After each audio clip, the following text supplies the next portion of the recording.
Hello everyone. In this demo I'm going to explain the difference between sudo command and su command. I use the sudo command when I would like to run a single command with root privileges. However, I need to be in the sudo file or to be in a group in the sudo file. So let's do an example here. For example, if I would like to display the content of the shadow file, the system will not allow me to show that file because I don't have a permission to view the content of this file. So it's permission denied. So since student is part or is in a group, it's in a root group in the sudo file, so I can use the sudo command in order to view that file.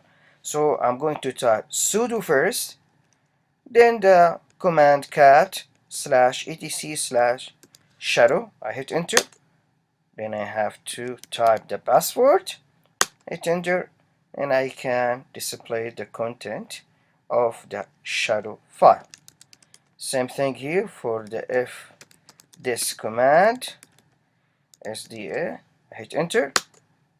I don't have any permission, the permission denied, so I'm going to use the sudo command in order to use the fdisk command.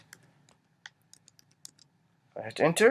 As we can see here right now, I can run the fdisk command when I use the sudo command. Why? Because student is in a group in the sudo file, so the student has a privileges to run single command in the system with root privileges.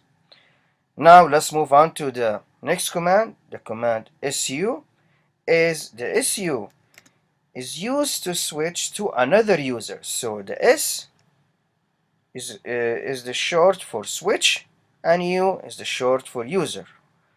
But you can also switch to the root user by invoking the command with no parameters. So let's do first the first example here, su dash then the name of the user. So an example here, if I would like to use the option dash or dash L or dash dash log in order to what? In order to start the shell as a login shell with the environment similar to a real login. What it means, I'm going to open a new shell for user Tom. So I'm going to hit enter.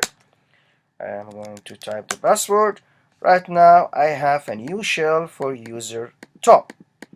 I'm going to exit now.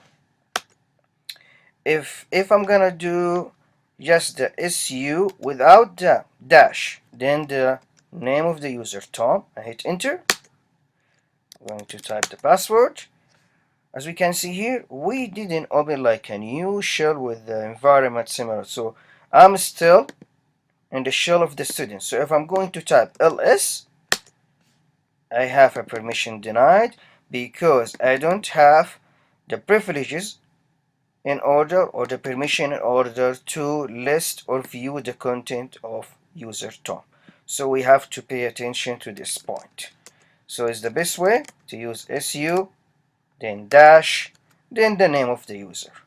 And there is also another thing. If right now I'm user student, if I would like to switch to a root user, I can type sudo, then su dash, hit enter. Now I'm a root user. So I don't need, like, since I switch the user from student to root, I don't have to use the sudo command. I can run any command. For example here, etc and shadow, as you can see. Now let's run also the fdisk without fdisk /dev/sda. You can see here we can run the command without sudo command. I'm going to quit, exit. I can log into the root user by typing su, then dash, like that. Hit enter, password. Right now, I switch from student user to a root user. For more information about the command sudo, we can go to the man page and we can find more details and the options also that we can use with sudo command. The same thing for the su, man su, and we can here run a command with substitute user and a group ID. So we can find also the options over here. That's conclude our session. Thank you and see you in the next lesson.